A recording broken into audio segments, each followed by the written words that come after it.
আদি শরীরটা তো খারাপই ছিল, কিন্তু একটু শরীরটা ভালো হওয়ার পরেই ওকে মঙ্গলবার দিন নিয়ে চলে গেছিলাম বজরংবলীর মন্দিরে। কারণ এখন প্রত্যেক মঙ্গলবার করে আমরা বজরংবলীর মন্দিরে যাচ্ছি, তাই একটু শরীরটা ঠিক হয়েছিল ওর, তাই ওকে নিয়ে গেছিলাম। পুরোপুরি সুস্থ নয়, তাও নিয়ে গেছি, কারণ ঠাকুরের কাছে নিয়ে যেতে তো কোনো বাধা নেই। আর ওখানে পুজোর শেষে সবাই মানে বাচ্চা যারা থাকে বাচ্চাদেরকে একটা করে ফুটি দেয় মন্দির থেকেই, তো ওই ফুটিটা এখন দিয়েছে, সেই ফুটিটাই এখন আদি খাচ্ছে। মানে ওখানে যতগুলো বাচ্চা থাকে সেই বাচ্চাগুলোকে সবাইকে একটা করে ফুটি দেয়। আমার আদি কিন্তু ফুটি টুটি অত খায় না, কিন্তু সেটা খেয়েছে অল্প অল্প।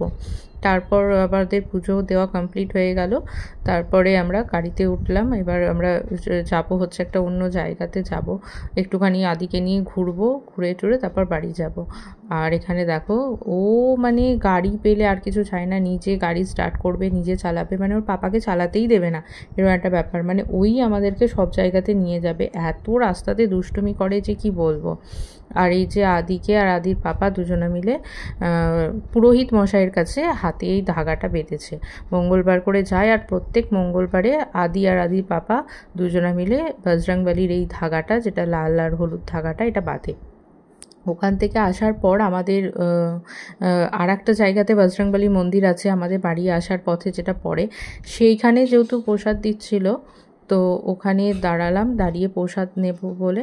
ওখানেও আদি যাবে মন্দিরের ভিতরে, তাই মন্দিরের ভিতরে গিয়ে ওকে একটুখানি প্রণাম করিয়ে প্রসাদটা নিয়ে প্রসাদটা খেতে খেতে বাড়ি চলে আসলাম। এই যে এখন পাপা বেটুতে এখন মশারি টাঙানো চলছে, একজন খাটের মাথায় উঠেছে চাদর নিয়ে, আর একজন মশারি টাঙছে। আজকে যেহেতু সন্ধ্যে 6টা অবধি ঘুমিয়েছে, সেই জন্য এখনও ঘুমের কোনো নাম নেই। এখন 11টা, সাড়ে 11টা বাজতে যাচ্ছে, এখনও অবধি এইরকম করছে। কাল স্কুল আছে কিন্তু, তাড়াতাড়ি ঘুমাও।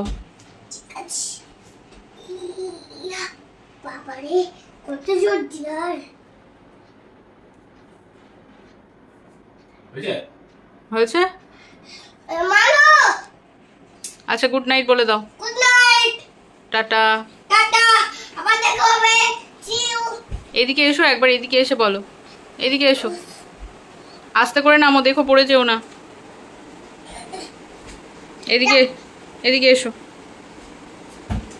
নাও টাটা।